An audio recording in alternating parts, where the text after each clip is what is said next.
یہ رجحان پچھلے سالوں آپ دیکھتے تھے گلی گلی جھنڈے لگے ہوئے ہیں، چہرہ بتاتا تھا کہ بندے کو کسی چیز کی خوشی ہے.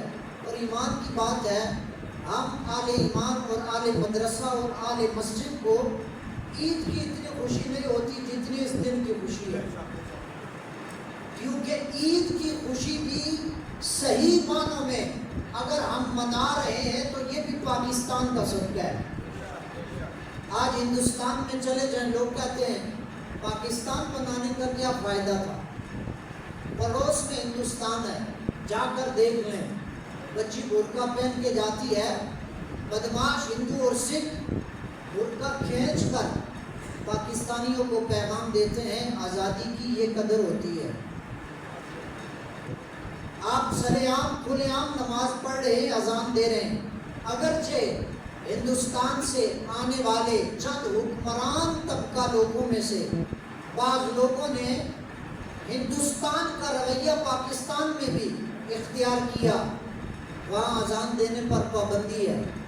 جن علاقوں میں مسلم اکثریت ہے نا، وہاں تو مسلمان کچھ آسانی میں ہے، لیکن جہاں مسلمان اکثریت میں نہیں ہے وہاں اذان دینا بھی مشکل ہے، نماز پڑھنا بھی مشکل ہے، سجدہ دینا بھی مشکل ہے، قرآن پڑھنا بھی مشکل ہے. حلال طیب جانور قربانی کے موقع پر گائے کی قربانی کرنا بھی مشکل ہے. اگر کوئی مسلح، وہ تو مسلح کہتے ہیں نا، مسلمان نہیں کہتے، اور مسلح بطور گالی وہ کہتے ہیں، اور وہ مسلمانوں کی اس عمل پر اگر کوئی مسلمان قربانی کرے گائے کی تو بدلے میں مسلمان کو ذبح کر دیا جاتا ہے. بات سمجھ؟ یہ پڑوس کی کہانی ہے. اور ساتھ ہی اس ملک کے اندر جی چاہے تو بکرا قربان کر، جی چاہے تو گائے قربان کر، جی چاہے تو سجدہ کر، دل چاہے تو گھر میں مصلی ڈال لے، دل چاہے تو مسجد میں آ کر جماعت کے اندر شامل ہو لائے، دل چاہے تو گھر کے چھت پر کھڑے ہو کے وبا کو ٹالنے کے لیے اذان بلند کر، اللہ اکبر کی صدا بلند کر، دل چاہے تو اذان سیکھ کر مسجد میں 5 گانا نماز کے لیے آواز بلند کر. چاروں طرف اللہ کا نام بلند ہو رہا ہے. اور آزادی کی یہ نعمت اور اس کی قدر آل اسلام اور آل پاکستان کو یاد دلائی جا رہی ہے. دیکھو یہ پاکستان کی برکت ہے جو اس ملک کی وجہ سے تجھے حاصل ہے. تو آج کھلے عام رب کا نام اور رب کے رسول کا نام لے رہا ہے تو یہ پاکستان بنانے والوں کا احسان ہے جنہوں نے اپنی قربانیاں پیش کر آنے والی نسل کے لیے آسانیاں پیدا فرمائی ہیں. آج جمعے کا دن ہے، میں ایک بات اس پر کرنا چاہتا ہوں.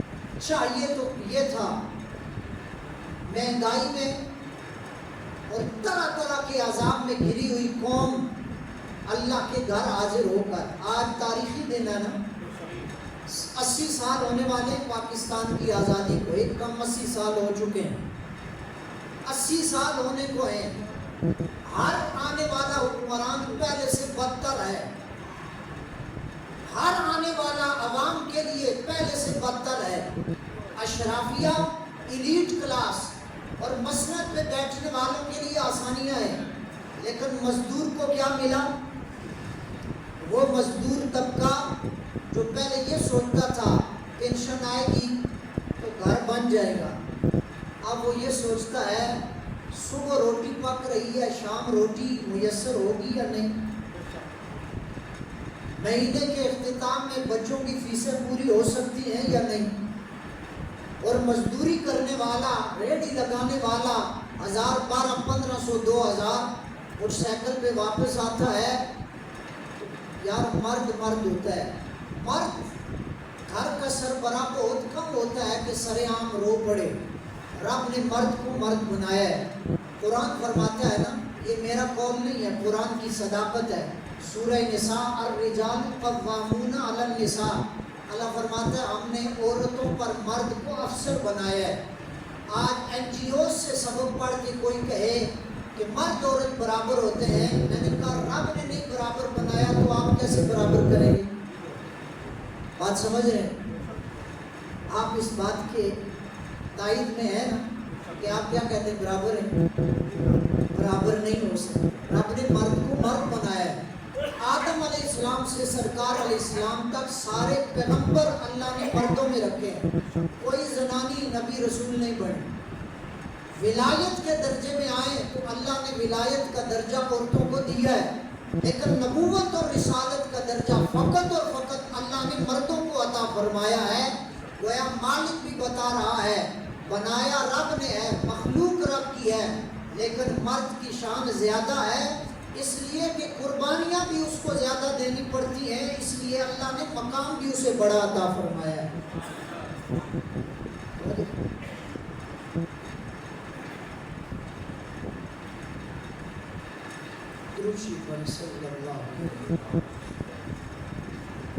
کیا میں عرض کر رہا تھا اس سے پہلے؟ ہاں جی، عرض یہ کر رہا ہوں میرے عزیزوں، یہ ملک رب نے ہمیں عطا فرمایا، کیا ہم نے اس کی قدر کی؟ اس کی قدر و منزلت کی، رب کا شکر ادا کیا. داڑھی سفید ہو گئی لیکن جیسا شکر رب چاہتا تھا ویسا ہم ادا نہیں کر سکے. 500 روپے کا باجا لے کر بچے کو دے دیا، صبح سے لے کر شام تک باجا بج رہا ہے. رات 12 بجے باجا سٹارٹ ہو گیا اور رات بچے کے سونے تک گلی میں بھی باجا، چھت پہ بھی باجا، گھر میں بھی باجا، بازار میں بھی باجا. میرے عزیزوں، سچ بتانا اور ایمان سے بتانا، خوشی پر باجا بجانا یہ اسلام کا انداز ہے یا خوشی میں سجدہ خدا کو کرنا یہ اسلام کا انداز ہے؟ آج کتنے گھروں میں سجدہ ہوا، کتنے والدین ہیں اور کتنے گھر ہیں جہاں حلال طیب کھانا پکا کر گھر میں رکھ کر گھر کے سربراہ نے بچوں کو بٹھایا اور بٹھا کر کہا پتر فاتحہ پڑھو، سورہ یاسین آتی ہے تو پڑھو، درود کی تسبیح آتی ہے تو پڑھو، بسم اللہ پڑھ کے درود پڑھ کے اِصالِ ثواب کرو. مل کے دعا کرتے ہیں ان باپوں کو، ان عورتوں کو، ان بزرگوں کو، ان بچوں کو جنہوں نے قربانیاں دی ہیں اور آج میں اور آپ اس ملک میں آسانی کے ساتھ، آزادی کے ساتھ سانس لے رہے ہیں. کتنے گھر ہیں ایمان سے بتانا؟ میں ہاتھ نہیں کھڑا کرا تھا، آپ اپنے آپ سے پوچھ لینا. لیکن لوگ پھر بھی، عوام بھی اور اقتدار پہ بیٹھے ہوئے شیطان بھی یہ کہتے ہیں یہ مسجد اور مدرسے کے مولویوں نے پاکستان کو خراب کیا. میں نے کہا سن 47 سے لے کے سن 26 تک ایک بندہ بھی بتاؤ جو مدرسے سے نکلا اور ملک کا وزیر اعظم بنا. ایک بندہ بتاؤ جو مدرسے سے پڑھا ہو اور ملک کا صدر بنا ہو. ایک بندہ آپ ایسا نہیں بتا سکتے.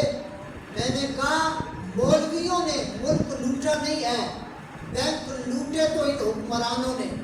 اربوں کے جہاز خریدے اور اسمبلی میں سوال ہوا کہ 11 ارب کا جہاز آپ نے خریدا، تو آگے سے قوم کی نمائندہ خاتون یہ کہتی ہے، شرم کی بات ہے میرے عزیز، وہ کہتی ہے ہاں خریدا.